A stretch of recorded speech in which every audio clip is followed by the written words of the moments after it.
Aujourd'hui, dans le briefing, on reçoit Imad Kotbi. Bonjour Imad, très heureux de te Michel, recevoir. Tu es un homme de télé, de radio très connu au Maroc et tu viens d'écrire d'ailleurs un bouquin, La Voix VOX vers l'inconnu, pour parler de ce que sera la radio en 2038. Tu as aussi une école de radio, la Radio School. Tu viens de créer une agence spécialisée dans l'IA. Donc, tu es l'homme de la situation pour répondre à ma question, Imad.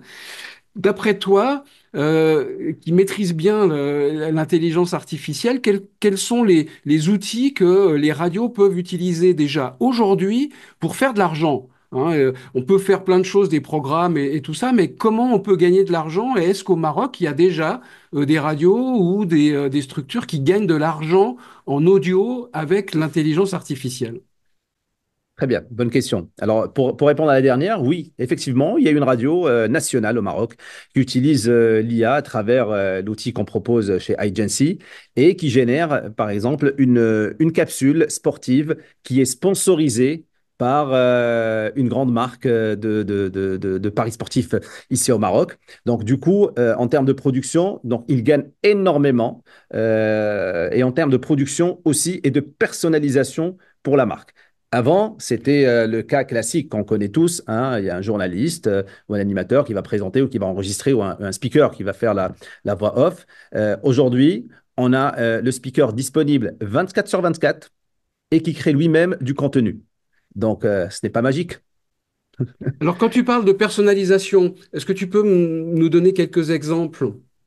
Alors, personnalisation, par exemple, il y a du contenu qui est, par exemple, sur le canal FM, qui est en diffusion nationale. Et après, en fait, la même voix ou le même comédien, on va dire voix de synthèse humanisée. Aujourd'hui, je ne sais pas si Michel, tu as entendu quelques exemples qu'on a postés sur les réseaux.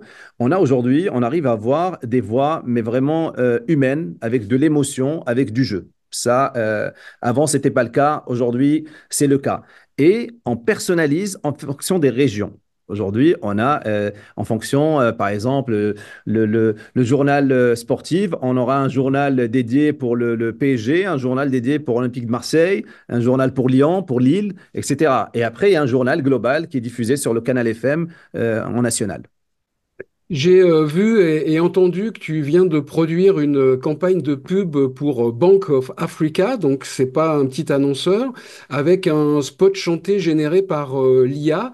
Donc ça veut dire que du côté de la production publicitaire aussi, ça y est, c'est parti au Maroc.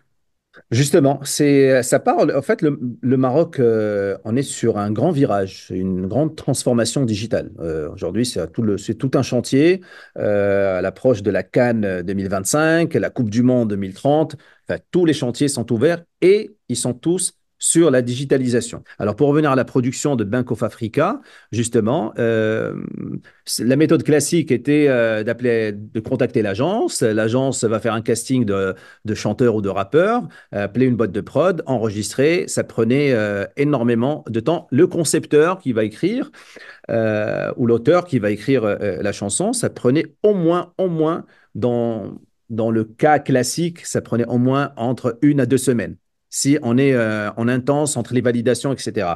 Aujourd'hui, c'est plus le cas. L'annonceur peut lui-même rentrer dans un outil et générer son texte et valider son texte et enregistrer son texte lui-même en auto. Après, nous, en tant qu'agence, on peut aider à faire cela. C'était le cas de Bank of Africa.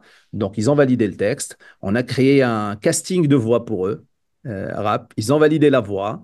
Ils ont validé le texte. On a composé de la musique pour eux.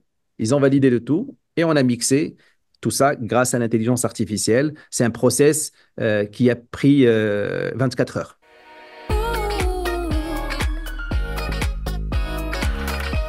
Alors, ce que tu viens de décrire, Imad, ça doit faire beaucoup de mal aux comédiens, aux studios de production, parce qu'en fait, leur boulot va disparaître. Pas du tout, ils doivent se transformer. Moi, c'est ce que je dis aujourd'hui. L'outil, il est tellement génial qu'il doit leur faciliter leur business et de générer encore plus de revenus. Alors, on va me dire comment. D'ailleurs, si une boîte de prod aujourd'hui s'équipe d'outils d'intelligence artificielle, déjà le coût de production va revenir moins cher. et tu en feras de même pour l'annonceur. Donc, le prix va baisser, mais la quantité va augmenter.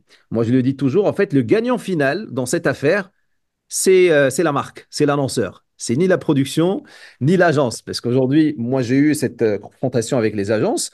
Le risque, c'est, ah, ça va être une concurrence, ah, la marge va changer. Non, pas du tout. En fait, aujourd'hui, si tu produis un spot, allez, à 3 000 euros, un spot vidéo à 3 000 euros, aujourd'hui, tu vas en faire 10. Mais le coût de production va baisser. Donc, toi, autant qu'agence vis-à-vis de ta marque et ton annonceur, ta marge restera la même. Par contre, l'annonceur va avoir plus de production. Donc, il va pouvoir alimenter ses réseaux quotidiennement au lieu d'en faire un par mois en fonction du budget limité. Et on le sait tous les annonceurs, ils ont un budget, même s'il n'est pas limité, ils le rendent limité.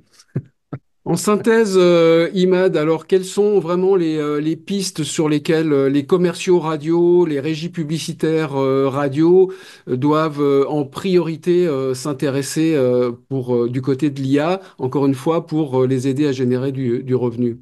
Ah, très bien. Alors, premièrement, moi, j'ai vu, Michel, que toi, tu faisais des présentations à l'époque. Je me rappelle, 1 an ou 2 ans de cela, tu faisais tes présentations avec, et d'ailleurs, tu m'en as parlé. Alors, c'était juste le début de l'IA. Toi-même, tu faisais des présentations avec des voix de synthèse. Oui. Vrai. Aujourd'hui, les voix de synthèse ont tellement évolué qu'ils sont devenues plus humaines. Aujourd'hui, les commerciaux peuvent faire leur présentation avec des voix comme ce que tu faisais à l'époque, humanisées chez l'annonceur. C'est tellement impressionnant. Moi, aujourd'hui, je fais le tour. Quand l'annonceur regarde un avatar, par exemple, qui lui parle et qui lui présente le contenu et qui lui peut même faire une maquette d'émission ou de capsule avec l'IA, c'est magnifique. Ça parle. L'annonceur peut se projeter directement dans son contenu dans la radio. Hier, ce n'était pas le cas. Appeler le comédien, la production, faire une maquette, aller chez l'annonceur. Aujourd'hui, on gagne en timing et on gagne en production. Ok, pour finir, dans ton bouquin, en 2038, la radio, elle existe toujours, elle gagne toujours de l'argent? Et gagne plus d'argent, la radio, grâce au nouveau modèle économique qui va virer, on va dire, vers la personnalisation et surtout l'expérience utilisateur qui est l'expérience auditeur sur les réseaux sociaux. Aujourd'hui, je prends mon smartphone, je me connecte sur une radio comme Énergie et grâce aux outils de l'intelligence artificielle, mon smartphone va reconnaître mon humeur, va me faire une programmation musicale en fonction de mon humeur, va orienter mon contenu, peut-être il va éliminer tout ce qui est négatif comme information, flux d'informations, vu parce que je suis un peu triste, et il va me mettre sur du contenu plus happy. Voilà, c'est magnifique. Ok, ben, Imad, je te remercie pour ce partage d'expérience de passionnés de radio et d'intelligence artificielle. Et puis, je te souhaite bon business pour e-Agency au Maroc. Salut, Merci, Imad. Michel, et à très bientôt. Merci.